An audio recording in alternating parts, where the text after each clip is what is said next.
Hi friends, இன்றைக்கி வந்து நம்ம ஏபிசி ஜூஸ் எப்படி போடுறதுன்னு பார்க்கலாம். நான் வந்து கேரட், பீட்ரூட், ஆப்பிள் எடுத்திருக்கேன். அதை குட்டி குட்டி பீஸாக கட் பண்ணி மிக்ஸி ஜாரில் போட்டிருக்கேன். கேரட் மட்டும்தான் ஒன்று எடுத்திருக்கேன். ஆப்பிளும் பீட்ரூட்டும் பாதி பாதி தான் போட்டிருக்கேன். குட்டியோண்டு இஞ்சி போட்டிருக்கேன் பசங்க குடிக்கிறதுனால. அப்புறம் ஒரு 1/2 டம்ளர் அளவுக்கு தண்ணி ஊற்றி நான் மிக்சியில் கிரைண்ட் பேஸ்ட்டாக அரைச்சிக்கிட்டேன். இப்போ அதை ஃபில்ட்ரு பண்ணுறேன்.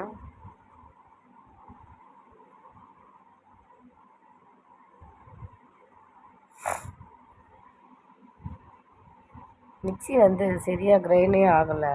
அதுவும் அந்த இஞ்சி அப்படியே இருந்தது. சரி, நான் திருப்பி இன்னும் கொஞ்சம் தண்ணி ஊற்றி அதை கிரைண்ட் பண்ணிக்கிறேன். ஏன்னா பசங்க 2 பேர் தான் குடிக்க போகிறாங்க. அதனால 2 டம்ளர் வந்தால் போதும்னு சொல்லிவிட்டு நான் மிக்சியில் போட்டு அரைச்சிக்கிட்டேன். இஞ்சி தான் சரியாகவே அரைப்படலை. இதை வந்து அப்படியே சாப்பிட்லான்னு சொல்கிறாங்க. ஆனால் பசங்கக்கிட்ட சும்மா கொஞ்சோண்டு கொடுத்தேன், அவங்க சாப்பிட்ல. சரி, வடிகட்டியே கொடுத்துட சொன்னாங்க. ஸோ அதனால் 2 தடவை கொஞ்சம் கொஞ்சம் தண்ணி ஊற்றி அரைச்சி ஒரு 2 டம்ளர் வர அளவுக்கு ரெடி பண்ணியிருக்கேன். பசங்களுக்கு தான் இது, பசங்களுக்கு கொடுக்கலான்னு சொல்கிறாங்க. டெய்லி ஒரு சிலர் டெய்லி கொடுக்கக்கூடாது சொல்கிறாங்க.